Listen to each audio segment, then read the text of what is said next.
10 Football Manager content creators, 5 clubs, 2 teams, winner take all.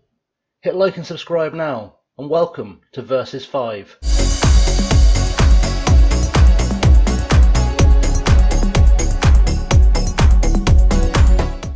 Hello everybody, I'm ChasingLamely. Welcome to the first episode of this year's Versus competition. It's Versus 5. It's 2 teams of 5 Ryder Cup style. Team UK, my Team UK, I'm captaining the team versus Team Rest of the World. And we are playing as LAFC in this challenge. Our direct opponent, this is a Ryder Cup style tournament, is avoiding relegation from the Rest of the World team. Also the captain of the Rest of the World team, who will also be playing as LAFC. So it's a very straightforward thing. I'll leave the full explanation in the description below, along with the links to all the other creators, how they're matched up. Just look at the description, you'll see it all laid out. Right, before we get into what's been going on, we're going straight into Game 7 rather than Game 1 like I normally would with the series. We're just going to run very quickly through the ins and outs transfer-wise, so stick around. So first up, joining us on a free transfer from Atlanta United is Edgar Castillo, an American left-back, 34 years old. He does still have some legs left in him, so we're going to hope we can just nurse a season out of him. He's probably only got a season left realistically at this level. He's played a few games so far, but we'll keep an eye on him. So he's our first guy through the door. There's quite a lot of people actually who've come in, but do stick around for it. Probably the world's most versatile player, Marlon Hairston, is an American former under-20 international, 27 years old, decent all-round skills, joins us from Minnesota. He's been pretty much ever present for me so far this season because he just fits in nicely everywhere, puts in a pretty good performance. In central midfield, we've got Michael Lindell, an Austrian 35-year-old. He is an international, although he's only won 1 cap. He's a really good deep-lying playmaker, especially for the MLS.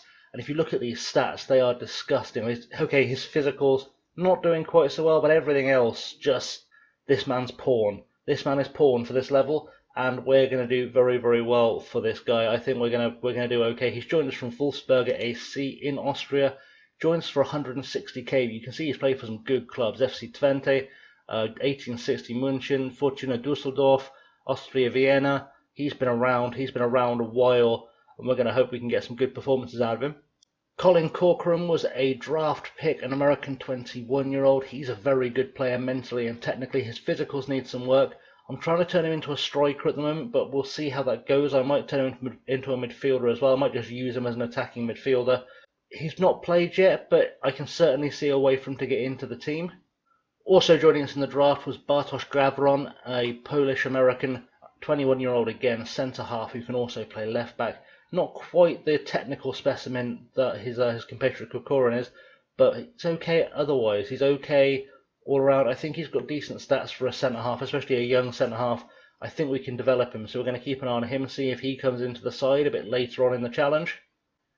My big money signing is Johnny. He joins us from Internacional of Brazil for 3 million. Really good central midfielder, plays all the way through the central midfield, can even play up top if I need him to. But he's generally good all round. He's got very good stats. Okay, I say very good stats. He's got a really good distribution of stats. Nothing is standout, but everything is perfectly respectable. And that's kind of what I was looking for. He's 19 years old. He's an under-23 international. He's played a few games already and looked really good for us. So I've got really high hopes for Johnny. I also brought this youngster up from the academy, Uriel Salas, a striker. Maybe not necessarily the best player. He has played once for us in the league so far, which is promising already. I brought him in because he was in our youth team.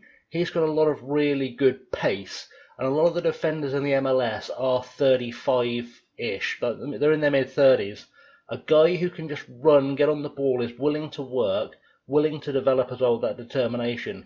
I've just got a sneaky feeling I can get a few goals out of this guy, which is why he's been brought in. Here's a man I brought in as a designated player. He's Papi Djilabodji. He is a Senegalese international. He came in from Gaziantep of Turkey for £4 million. Worth every penny, in my opinion. Worth every penny. He's a centre-half, but he can pass. He's got really good tackling skills. He's generally just good all around. He's still got quite a lot of pace for a 32-year-old. I've just got a sneaky feeling he's going to be the guy that helps keep the goals out. He's played a couple of times since he came in. Quite pleased with him as a signing. A few more youngsters, starting with Isaac Anking, who is an under-20 international, American under-20 international. Nothing special, but apparently has some potential to develop. He's just kind of been brought in to fill out the squad a little bit because it was looking a bit thin on the ground. So That's why he's come in. He's coming on a free from New England, and hopefully he'll deliver enough to fill in gaps when I need him to. Another free agent was John Burnett. I've brought him in as a backup goalkeeper. He's not really played much football in the MLS. His last appearances were about 5 years ago, but he's been at enough clubs as a backup keeper that you've got to have some feeling he's trustworthy. Again, 30 years old, I'm not expecting the world from him. He is literally just a backup keeper, so hopefully he'll contribute if we need him to. I also brought in Caleb Calvert, a striker who can play on both wings. Again, he's in as a backup more than anything. Played for St. Louis a couple of years ago, had last season out of the MLS entirely, but has played for Charlotte, Colorado, Chivas. In fact, Chivas were what LAFC sort of came from. They used to be LAFC, I seem to remember. Or sorry, LAFC used to be Chivas. So this is not unfamiliar territory for him. He's pretty decent all round. He's not great, he's not going to set the world on fire. I did have a lack of strikers, and he has got a goal in half a game for us, so he's doing okay. So we'll keep him as a backup. He'll play when we need him to. Hopefully he'll find some goals. And my big marquee signing of the window, which he's not a designated player, funnily enough, so he's cost me a lot of budget cap, which has meant I've had to do a lot of fiddling.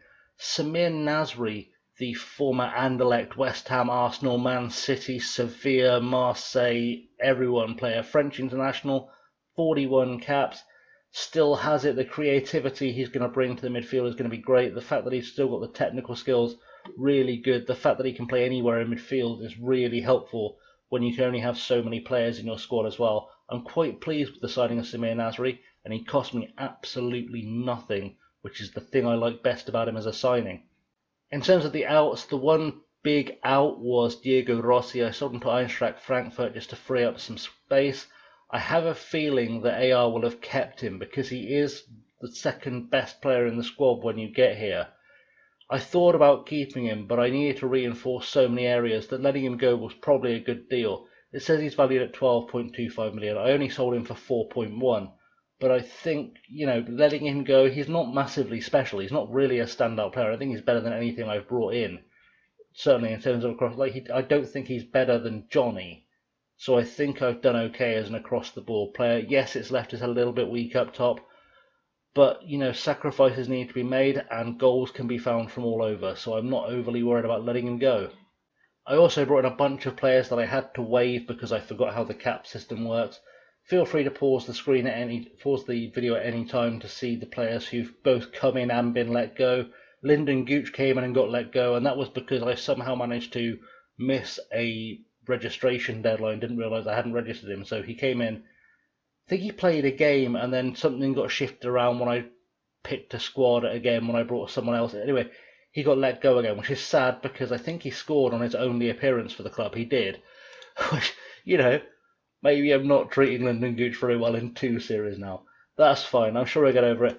But otherwise, nothing special to report. We're just going to get straight into the game now because, in fact, I said get straight into the game. Let's have a quick look at what you've missed so far, then we'll go into the game and I'll show you where things are at. So in terms of results so far, we started the season with a 2-1 loss against Portland. We then beat Minnesota 4-3, lost 3-2 to Sporting Kansas City, beat Inter Miami, David Beckham's club, 2-1. We then beat Atlanta United 2-0, and in our most recent game we beat Chicago 3-0 at home. Today we're playing NYCFC, so it's an East Coast West Coast derby. I don't know if this is officially a derby, but it feels like it should be. We're playing at Yankee Stadium, which is, a childhood dream of mine being virtually lived. So that's always good. And in terms of the league table, obviously the MLS league table is weird. We're sitting second in the Western Conference. I think we're 5th overall. We're sitting second in the Western Conference. We're just playing for points. Whoever out of me and AR gets the most points this season will win the point for their team in the Ryder Cup style tournament. Anyway, enough waffle, enough pre-game stuff. Let's actually play the game, see if we can get ourselves 3 more points, and see if we can go into the roundup this weekend with 15 points on the board. That's the plan. Let's play some football. So looking at the starting lineup, I've got Vermeer in goal. He's a former Dutch international, used to play for Ajax and Feyenoord, 5 caps for Holland. Pretty strong around, I'm quite happy with him. Someone seems to want him. Benevento, they're not going to get him because I don't have anyone else to put in goal. Jesus Murillo starts on the right hand side. He is a Colombian, he's not an international, he's usually a centre half, but he is playing at right back today, 27 years old, pretty strong looking career. Quite happy with him as a player to be at the club. When I got here, Segura is another Colombian. He's a centre-half, 6 under-20 caps, really strong all round, really good experience. Really good experience, in fact, in the MLS for LAFC. So I'm quite happy to have him around. He's starting as centre-half alongside Djilabodji, who you've already seen. He's pretty special. The defence, I'm a little bit worried about the age, but I'm sure we'll get over it. And Marc-Anthony Kaye, a 26-year-old Canadian international, starts at left-back, and again, he's very strong all round. Really good player to find in this squad. He's got 73 appearances for LAFC even before today. Atuesta is a Colombian under-20 international, former under-20 international, with 6 caps. Really good deep-lying playmaker in the centre of midfield, defensive midfield, sorry. Not necessarily much up in the physical sense, but he's alright, okay, all around. I think he's going to be a good player for us. He's played 6 times, got 2 assists so far. He's doing okay. Samir Nasri starts in the centre of midfield alongside Lindahl, the 2 new signings. Carlos Vela is the big name that was here when I got here. He starts on the right wing today. He's very good on the right wing, really good. He's got a lot of pace going for him still, lots of flair, actually quite a good finisher. He is theoretically the best striker I have here, the former Arsenal man, but I need him on the wing, so he's playing on the wing. That's basically what's happening. On the other side, I've got this guy, Latif Blessing. He's a Ghanaian. He hasn't got any caps yet. He's played 91 times for LAFC. He scored twice for me this season. And again, the speed. He's going to be vital for the pace. And then up top, we have Corey Baird, who is kind of an all-round winger striker. Again, good pace. You know I like pace. 4 games for the club so far. Hasn't scored yet, but he does have an assist. So we're going to hope he can give us something. So, on the bench, Calvert, Hairston, Johnny, Francisco Janela, sorry. He came in last season. He's been there for a year already, the Uruguayan under-20 international. Again, another really good all-rounder, really good defensive midfielder. So we'll keep an eye on him. He'll definitely score some goals or create some goals for us. Castillo, Blackman, who was already here. He was a youngster. Well, I say youngster, he's 24. But he's a full-back centre-half. He can play in a lot of positions. He's really good cover. He's already got 46 appearances for the club as well. So we know he knows what he's doing around here. And then Torres, who's a youngster, 17-year-old. He starts on the bench as well. He can play on either wing up top. It's nothing special, but he is filling a gap, and you can kind of see if I show you the rest of the squad here. There's nothing that jumps out as being world class there at all, except Rodriguez, who unfortunately is on loan to Almira, and I quite like him. I quite like him back, but I can't recall him. It's fine. Let's get into the game and let's score ourselves many goals, beat NYC FC, and hopefully get ourselves another 3 points on the board. We have a very quick tunnel interview as well, apparently. Both teams come into this run in good form. I rate my chances highly. Team spirit has been very good. We like that. Does it worry? No, I'm not worried about any lack of confidence. Problem solved. Every game in the MLS is on TV. This NYCFC team, by the way, nothing special compared to the teams you think of. Like when NYCFC started, they had Lampard, and they had Vieira. They had Pirlo, I think, for a while. David Silva was there. Nothing like that. And that's probably reflected in the fact they're not doing terribly well in the MLS this year. So hopefully we're going to steal a win today. Right, long throw from us. Also long throw. Kaye throws it short to Lindahl, to Atuesta. We're playing in the black, by the way. City, NYCFC playing in the Manchester City blue, as you'd expect. Murillo gets the ball, crosses it in. Nasri is there, can't quite finish it. And the ball has gone out of play. And that was a very uneventful first half. Absolutely nothing of any real note happened bar that one highlight. And we're doing better on the stats than them, but that's about all we're doing. I've noticed Samir Nasri is not giving performances, which Arsenal fans, I'm sure, would have told me was coming. I am going to yell at him because that's just unacceptable. I'm very much not happy with your performances tonight. Where's my point? There's my point. I'm not happy with your performance. Seems demotivated, but buddy, I mean, be honest, a 6.3, it's not the one, is it? Let's see that change in the second half. Free kick, Lindahl puts into the box. At the back post, Segura is there. Eddie Segura, he headed it in. The keeper made the save. And then Segura was able to follow it up on the ball. 1-0 is the scoreline. And I know I said earlier, actually, that NYCFC actually aren't the best. They are they're top of the MLS. But not for much longer, because we're beating them. And this actually puts us really into the contention in the overall table, but it's also put us top of the Western Conference. And now we've got a goal kick coming from the Mir. He's going deep. What can we do here? Vela's going to try and get on the end of it. He has got on the end of it. I thought he was going to try and head it, but he just let it go. Baird is through. Corey Baird makes it 2-0. And we have come out fighting. We have come out absolutely swinging in this second half. We were not prepared to go quietly into the night. We are just going full Route 1. No messing around. No nonsense football. Ball through. Baird is there. Slot it in at the near post. Beautiful stuff. 2-0. Free kick for New York. New York plays it to Keaton. Keaton to Tinahum. To Tajuri Shradi. To Keaton again. What can we do here to get this ball back? That's the question I have. Castellanos tries to play it through, but Kay is there. And now Vela is on the ball again. Carlos Vela plays it through to Latif.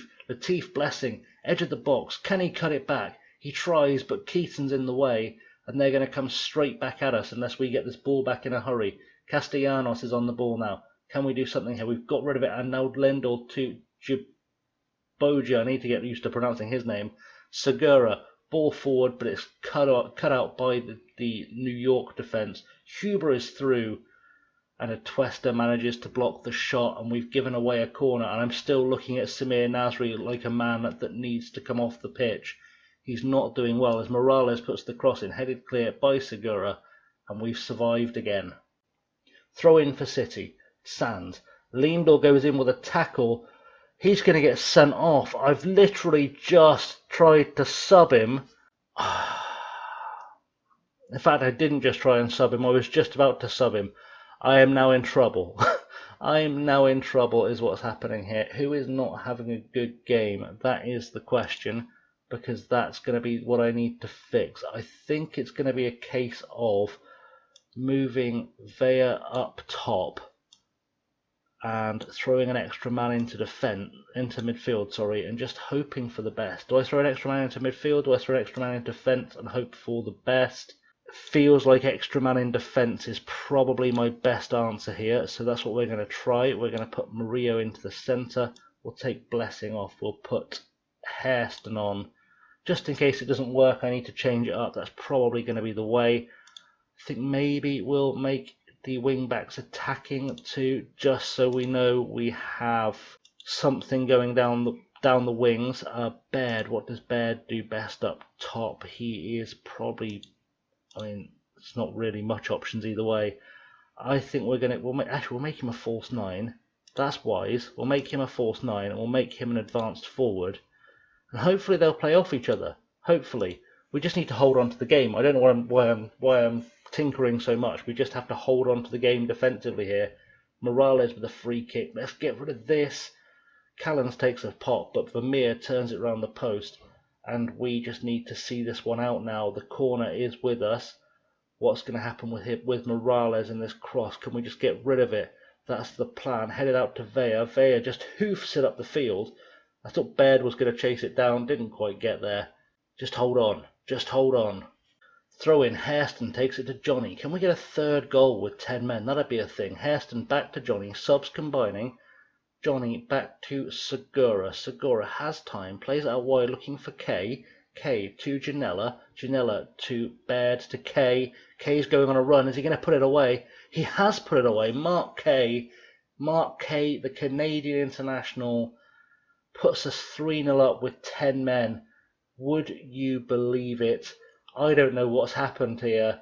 I was expecting the floodgates to open going down to 10 men. It hasn't happened. I think going to 5 at the back and freeing up the 2 fullbacks may have been a really good choice here.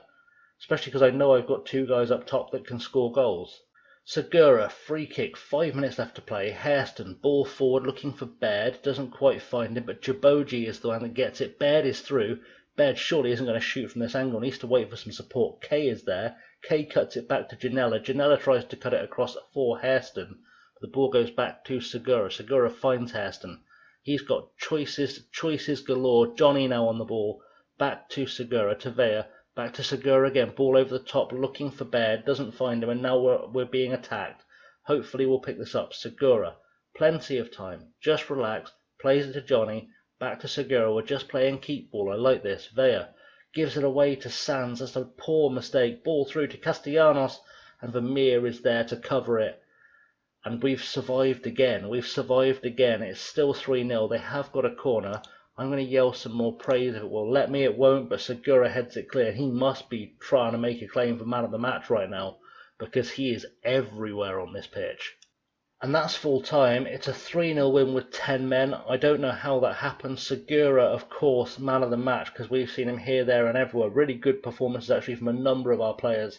It's really nice to see. This needs to continue for the rest of the season. We'll tell the boys good win, because it was a good win. We'll answer the tunnel interview questions that are undoubtedly coming now. So let's do that.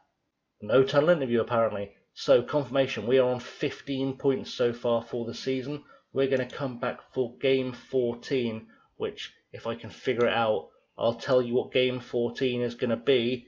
Game 14 should be the game against Colorado Rapids, unless things get messed around. But it should be the game against Colorado Rapids. That'll be our next episode. Join me for that. In the meantime, guys, I'm going to wrap this up, because that feels like the plan, if I can find the right thing, because OBS, fun. Anyway, thanks for watching, guys. Do check out the description below for the intro to the series, for the links to the other channels, the other content creators' channels, and their Versus 5 content will be up there probably by the time you see this. I think we're the last people to put our episodes up. Go check it all out. Go see what's going on. There's a lot of really good teams in this, like Sassuolo, like Burton Albion have appeared in the competition. Standard Liège have appeared in the competition as well. And I cannot for the life of me remember who the last team are. It's fine. Links, description, you know the drill. Find me on the socials, Twitter, Insta and Patreon at ChasingLamely. Don't forget to like and subscribe. Magic Graphic goes there to remind you to like and subscribe. And in the meantime, guys, I've been Chasing Lamely. Thank you very much for watching. I'll see you all very soon. Have a good one.